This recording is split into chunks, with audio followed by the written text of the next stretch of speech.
C'est c'est un gros truc, hein. Ça rigole pas, hein.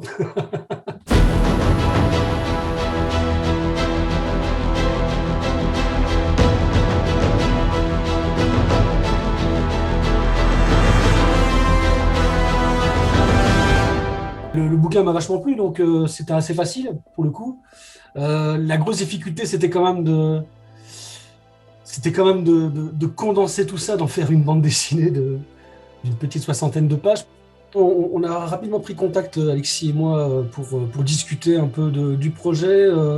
Dans la mesure du possible, moi j'essaie aussi de faire en sorte que l'adaptation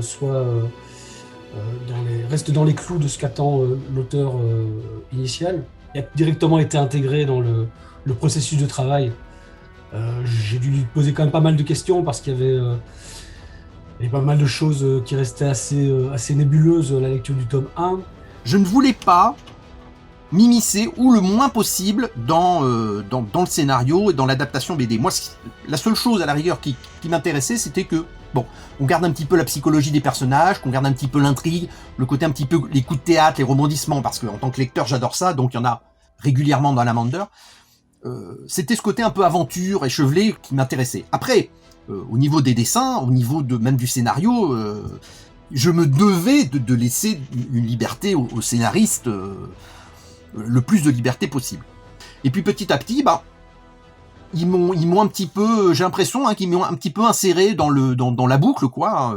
Marco a commencé à m'envoyer les planches crayonnées, les encres, etc. Ce qui fait que, à mon grand plaisir, je me trouve plus impliqué dans le processus créatif du scénariste et du dessinateur que je ne le pensais à l'origine.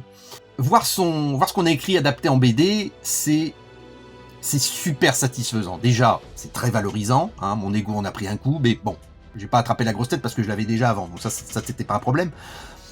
C'est très valorisant, et puis il y a un côté magique, c'est que moi, Edric, Jonas, Redzel, tous ces personnages, c'était un petit peu des tâches abstraites, c'est des tâches floues. Et là, d'un seul coup, vous avez un dessinateur, en plus de grand talent, hein, Marco Dominici, qui envoie les premiers rushs, hein, les premiers essais, et là, il y a quelque chose qui est en train de se passer, on se dit, tiens, mais c'est en train de se matérialiser. Les gars, c'est ridicule de dire ça, mais quelque part, ils s'éveillent à la vie, voilà. Et donc il y a une concrétisation, une matérialisation de ces héros de cette histoire, oui, qui a un côté magique. Marco et moi, en fait, on a déjà fait 3 albums ensemble. D'ailleurs, les 2 premiers qu'on a fait ensemble, c'était aussi des adaptations de romans. C'était Sous la surface de Martin Michaud pour Quédes Éditions. C'est-à-dire qu'en fait, ici, justement, il a un graphisme assez différent de ce qu'il fait d'habitude. C'était une volonté parce que le cycle de la Mender, c'est quand même c'est de la fantaisie, mais il y a beaucoup d'humour dedans. Donc c'était un peu compliqué de rendre ça avec un dessin purement réaliste comme il l'avait fait sur les bouquins qu'on avait fait auparavant tous les deux. Il a dû un peu s'adapter. Et ma foi, il a vraiment fait de l'excellent boulot. J'étais assez étonné de son style un peu semi-réaliste comme ça, plus tendance humour. Et voilà, moi je pense qu'Alexis et moi en tout cas, je sais qu'Alexis aussi est très, très satisfait du travail de Marco. Et moi aussi, ça va.